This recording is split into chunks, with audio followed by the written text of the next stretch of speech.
वर्षा की सहेली सोनिया की शादी तय हो गई थी। सोनिया लव मैरिज कर रही थी। वो अपनी लव मैरिज को लेकर बहुत ही उत्साहित थी। यार वर्षा, सचमुच मैं बहुत लकी हूँ जो मेरी लव मैरिज की विश पूरी हो रही है। मेरा प्यार 7 जन्मों के लिए मेरा होने जा रहा है। कितने लोग हैं जो लव मैरिज को तरसते हैं, उन्हें सच्चा प्यार नहीं मिल पाता, पर मुझे तो लगता है कि लव मैरिज सबसे बेस्ट होती है। उसमें 2 लोग एक दूसरे को जानते हैं, पहचानते हैं, साथ रहते हैं, एक दूसरे से सारी बातें शेयर करते हैं, फिर आसानी से हम किसी ऐसे इंसान के साथ जिंदगी गुजार सकते हैं जो काफी समय से हमारे साथ होता है, हमें जान चुका होता है। पर मेरा मन था कि तू भी लव मैरिज करे, पर अब तो तेरी लव मैरिज होने से रही, तुझे तो अरेंज मैरिज करनी पड़ेगी। तुम जानती हो सोनिया, सुमित ने मुझे धोखा दिया है।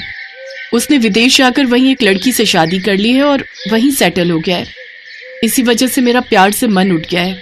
अब तो मम्मी पापा जहाँ कहेंगे मैं वहीं शादी कर लूंगी। हाँ, अब तो तुझे ना चाहते हुए भी अरेंज मैरिज ही करनी होगी। चल मैं चलती हूँ, मुझे शादी की बहुत सी तैयारी करनी है। वो मुझे साहिल के साथ मार्केट जाना है। सोनिया की लव मैरिज की खुशी उसके चेहरे पर झलक रही थी। वहीं वर्षा थोड़ी उदास थी क्योंकि वो भी लव मैरिज करना चाहती थी, पर जिस लड़के से वो प्यार करती थी उसने साथ नहीं निभाया। अब अरेंज मैरिज को लेकर वर्षा के मन में बहुत से सवाल थे। कुछ दिनों बाद सोनिया की शादी हो जाती है और इधर वर्षा का रिश्ता भी तय हो जाता है। अखिल बहुत ही अच्छा लड़का है, बहुत मेहनती भी है, कपड़े का पूरा शोरूम अकेले संभाल रखा है। हमारी वर्षा बड़ी किस्मत वाली है जो इतना अच्छा लड़का इसे मिला है। हाँ वो तो है। वैसे पंडित जी बोल रहे हैं 15 दिन बाद ही शादी का शुभ मुहूर्त है, उसके बाद 2 साल तक कोई मुहूर्त नहीं है। अब हमें बहुत जल्दी जल्दी शादी की तैयारी करनी होगी। 15 दिन बाद शादी का सुनकर वर्षा घबरा जाती है क्योंकि वो अखिल को अभी ठीक से मिली भी नहीं थी और न ही उसकी अखिल से ज्यादा बात हुई थी। अरे यार सॉरी, वो मैं तेरा फोन नहीं उठा पाई। अरे वो साहिल मेरे लिए ब्रेकफास्ट बना रहे थे, बोल रहे थे कि पहले वो खा लो उसके बाद किसी से बात करो। तुम तो जानती ही हो, अब पति प्यार से ब्रेकफास्ट बनाकर खिलाए तो किस बीवी का मन नहीं करेगा शौक से खाने का। वैसे क्या हुआ, तू मुझे फोन कर रही थी, सब ठीक तो है ना? सोनिया, मेरी शादी पक्की हो गई है। 15 दिन बाद मेरी शादी है। क्या? 15 दिन बाद तेरी शादी है? पर तू तो अभी लड़के को जानती भी नहीं है। वैसे तू अखिल से मिली है? बस वही जब सगाई पक्की करने के लिए आए थे तभी हल्की फुल्की बात हुई थी। हाँ, उनका फोन आया था, बोल रहे थे कि आज कुछ देर के लिए मैं उनके साथ बाहर चलूं तो आज जा रही हूँ। अच्छा ठीक है, अब मैं क्या ही बोलूं, अब तो तुझे अरेंज मैरिज करनी पड़ेगी। देखो क्या होता है। वैसे मेरे हिसाब से तो लव मैरिज ही बढ़िया रहती है। देखने में कितनी खुश हूँ, साहिल मेरा बहुत ख्याल रखते हैं, किसी भी चीज की कमी नहीं होने देते। मेरी नजर में तो लव मैरिज अच्छी है, पर कोई नहीं, तेरी अरेंज हो रही है तो मैं तो यही कहूंगी कि वो भी ठीक रहे। सोनिया की अटपटी सी बातें सुनकर वर्षा और परेशान हो जाती है। उस दिन अखिल उसे सबसे पहले मंदिर ले जाता है, उसके बाद वो एक रेस्टोरेंट में जाते हैं। वैसे तुम्हें खाने में क्या पसंद है, हम ऑर्डर कर देते हैं? जी, आपको जो पसंद है आप मंगा लीजिए, मैं उसी में से थोड़ा ले लूंगी। ओके तो ठीक है, मैं ऑर्डर कर देता हूँ। मैं हैंड वॉश करके आती हूँ। यही लव मैरिज होती तो मेरी पसंद का आता। बताओ तो, दोबारा भी नहीं कहा और झट से ऑर्डर कर दिया, वो भी अपनी पसंद का। वर्षा हाथ धोने चली गई। कुछ देर बाद जब वो लौटी तो वो हैरान थी। खाने की टेबल पर वही सारी डिशेस रखी हुई थी जो वर्षा को पसंद थी। ये सब तो मेरी पसंद का है, क्या आपको भी ये सब पसंद है? आज से पहले तो नहीं था, पर अब तुम्हारी हर पसंद मेरी पसंद होगी। मैंने तुम्हारी मम्मी को कॉल करके पूछ लिया था कि तुम्हें खाने में क्या क्या पसंद है, और मुझे ये भी पता चला है कि तुम्हें वो सॉफ्टी वाली आइसक्रीम बहुत पसंद है। हम रास्ते में वो भी खाएंगे, और हाँ, गोलगप्पे भी। वो मैं तुम्हें एक फेमस जगह है वहां आके खिलाऊंगा। पर खट्टे पानी वाले। खट्टे पानी वाले, चलो मैं भी 1-2 खा ही लूंगा। वैसे वर्षा, बाकी तुम मुझे अपने बारे में सब कुछ बता दो कि तुम्हें क्या क्या पसंद है और क्या क्या नहीं। वर्षा, मैं चाहता हूं कि मैं तुम्हें हर तरह से खुश रखूं, मेरी तरफ से तुम्हें कभी कोई कमी ना रहे। तुम तो मेरे लिए बेस्ट वाइफ बनने जा रही हो, मैं तुम्हारे लिए बेस्ट हस्बैंड बनना चाहता हूँ। वर्षा ने सपने में भी नहीं सोचा था कि अखिल उसे इतना प्यार करेगा।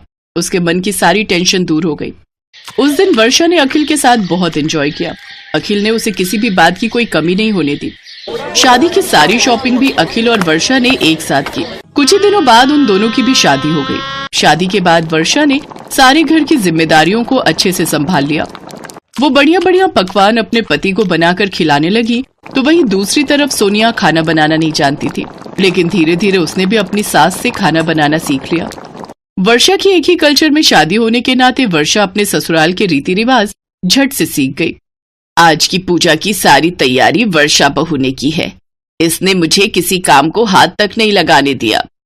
वहीं दूसरी तरफ सोनिया ने इंटरकास्ट मैरिज की थी, जिस वजह से उसे अपने ससुराल वालों के रीति रिवाज सीखने में वक्त लगने लगा, जिससे सोनिया को अपने ससुराल में एडजस्टमेंट करने में वक्त लगता है।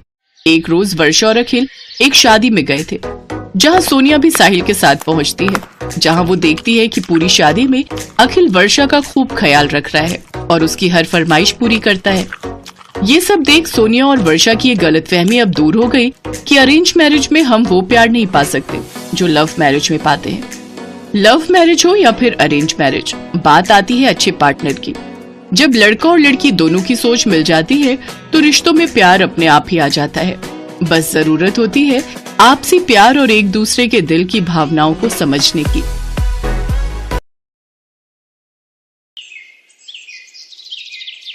कविता, कविता, आजा। अरे काजल, तुम? हाँ आजा, मैं कॉलेज ही जा रही हूँ, चल आजा, साथ चलते हैं। काजल के बार बार कहने पर कविता उसकी कार में बैठ गई। उस महंगी कार को काजल का ड्राइवर चला रहा था और पीछे काजल और कविता बैठी थी। अरे वाह यार काजल, तेरी गाड़ी तो बहुत शानदार है। हाँ मेरे पापा की है, वो आज फैक्ट्री नहीं गए तो उन्होंने ड्राइवर भैया से कहा कि मुझे कॉलेज छोड़ाए। सही है यार, मैं तो इतनी महंगी कार में पहली बार बैठी हूँ। अरे अब तो बैठते ही रहेंगे, अब तुम मेरी दोस्त बनोगी। काजल और कविता एक ही कॉलेज में पढ़ते थे। अभी 4-5 दिन पहले ही उन्होंने एडमिशन लिया था। धीरे धीरे काजल और कविता बहुत अच्छी सहेलियां बन गईं। वैसे काजल बहुत ही अमीर घर से थी। उसके पापा राजीव सिंह कई फैक्ट्रियों के मालिक थे, जबकि कविता बहुत ही साधारण घर से थी। उसके पिता एक छोटे किसान थे, मगर फिर भी उन्होंने पाई पाई जोड़कर कविता का एडमिशन शहर के सबसे अच्छे कॉलेज में कराया था। काजल की अच्छी बात यह थी कि उसे अपनी अमीरी पर घमंड बिल्कुल नहीं था। फिर एक दिन, कविता जरा सुनना। हाँ क्या हुआ, बता। देखना ये घड़ी कैसी लग रही है। अरे वाह, ये तो बहुत प्यारी है। ये मैंने तेरे लिए ली है, जरा पहनकर दिखा। नहीं यार, मैं कैसे इतनी महंगी घड़ी। चुप कर और चुपचाप पहन ले और ज्यादा मत सोच। जब तेरा मन करे तो मुझे भी दे देना कुछ। पर मेरे पास तुझे देने के लिए कुछ भी नहीं है। चल बहानेबाज, अभी मत दे पर कभी तो दे देना। अच्छा ठीक है। गुजरते वक्त के साथ दोनों की दोस्ती और गहरी होती गई। दोनों का ज्यादातर वक्त एक दूसरे के साथ ही बीतता था। और फिर एक दिन, कविता ये लड़का कौन है यार, इससे पहले तो कभी नहीं देखा इसे। कौन, वो हैंडसम? सच में बड़ा कूल दिखता है यार। उनका नाम आकाश है और वो हमारे सीनियर है पगली। तो क्या हुआ? ओए जरा कंट्रोल में। मैंने सुना है कि बड़ा ब्रह्मचारी टाइप लड़का है। कॉलेज की सारी लड़कियां उस पर फिदा हैं, पर वो किसी को घास नहीं डालता। अच्छा तो तू देख, अब इसकी तपस्या तो काजल नाम की ये अप्सरा ही भंग करेगी। हट बेशर्म कहीं की। आकाश पर काजल का दिल आ गया था। शुरू में उन दोनों में हाय हेलो हुई और फिर धीरे धीरे उनमें प्यार भी हो गया। काजल को उसका प्यार मिला तो कविता बहुत खुश हुई। लेकिन फिर एक दिन, काजल, फाइनल रिजल्ट आते ही मैं यूएस चला जाऊंगा। यूएस? पर क्यों? वहां मेरी प्लेसमेंट हो गई है और जिस कंपनी ने मुझे हायर किया है वो चाहती है कि मैं पहले यूएस में उनके हेडक्वार्टर में 1 साल काम करूं और सीखूं, और फिर वो मुझे इंडिया वापस भेजेंगे। पर मैं 1 साल कैसे रहूंगी तुम्हारे बिना? कहते हैं सब्र का फल मीठा होता है पगली। अरे तू कब आई? जब तुम दोनों आशिकी फरमा रहे थे। सुन, जाने दे आकाश को, वो वहां नहीं जाएंगे तो जॉब कैसे लेंगे? क्यों, मैंने सही कहा ना? बिल्कुल सही। काजल बस 1 साल दे दे मुझे, फिर मैं तुम्हारे पापा से तुम्हारा हाथ मांगने आऊंगा। ठीक 1 महीने बाद आकाश काजल से विदा लेकर विदेश चला गया। काजल उसे याद करती और हसीन सपने बुनती, लेकिन होनी को तो कुछ और ही मंजूर था। अचानक काजल ने कॉलेज आना बंद कर दिया। उसका फोन भी बंद आ रहा था। कविता को उसकी चिंता होने लगी तो एक दिन वो काजल के घर ही पहुंच गई। वहां उसका सामना काजल के पिता राजीव सिंह से हुआ। कौन हो तुम और क्या चाहिए? जी मैं वो काजल की दोस्त हूँ, उसे कुछ नोट्स देने आई थी। नोट्स? उनकी कोई जरूरत नहीं है, अब हो गई काजल की पढ़ाई। पर अभी कैसे? अभी तो लास्ट सेमेस्टर बाकी है ना अंकल। कह दिया ना तो कह दिया, चली जाओ यहां से और दोबारा कभी मत आना। कविता को कुछ समझ नहीं आ रहा था। वो उदास होकर वहां से जाने लगी, लेकिन घर के बाहर निकलते ही उसकी तरफ एक कागज की बॉल गिरी। कविता ने उस कागज को खोलकर देखा तो लिखावट काजल की थी। मुझे बचा ली कविता, प्लीज। कविता को समझ आ गया था कि कुछ तो गड़बड़ जरूर है, लेकिन उस वक्त वो चुपचाप वहां से चली गई। फिर अगले दिन एक औरत घूंघट ओढ़े और हाथ में झाड़ू लिए काजल के घर में दाखिल हुई। किसी ने उसे अंदर आने से नहीं रोका। असल में घूंघट के अंदर कविता थी, जो काजल के घर में काम करने वाली बाई बनकर आई थी। घर में आते ही उसने काजल को ढूंढना शुरू कर दिया और जैसे तैसे वो काजल के कमरे तक पहुंची गई। लेकिन कमरे का नजारा देखकर कविता हैरान रह गई। काजल का मुंह और हाथ पैर बंधे हुए थे। काजल, ये सब क्या है? किसने किया ये? कविता तू आ गई, भगवान का शुक्र है। कविता, मेरे पापा ने मेरा सौदा कर दिया है। तू तो जानती है ना कि मैं और आकाश एक दूसरे से कितना प्यार करते, पर मेरे पापा अपने बिजनेस पार्टनर से मेरी शादी कराना चाहते हैं। वो 55 साल का बुढ़ा है। उसने अपनी पहली पत्नी को मार दिया था और वो मुझे भी मार देगा। हैं? पर तेरे पापा वो ऐसा कैसे कर सकते हैं तेरे साथ? उन्होंने उस बुढ़े से बहुत बड़ा लोन लिया था जिसे वो चुका नहीं पाए, और पैसों के बदले अब वो मुझे सौंपने वाले उस बुढ़े को। इतना कहकर काजल फूट फूट कर रोने लगी, लेकिन कविता तैयार थी अपनी सहेली को इस मुसीबत से निकालने के लिए। उसने तुरंत दिमाग दौड़ाया और अपनी साड़ी उतारकर काजल को पहना दी और खुद काजल के कपड़े पहनकर उसकी जगह बैठ गई। फिर कविता की जगह काजल आराम से घर से बाहर निकल गई। फिर कुछ देर के बाद, कौन है? अरे कमिश्नर साहब, आप यहाँ? क्या हुआ? क्या बात है? मुझे आपके घर की तलाशी लेनी है।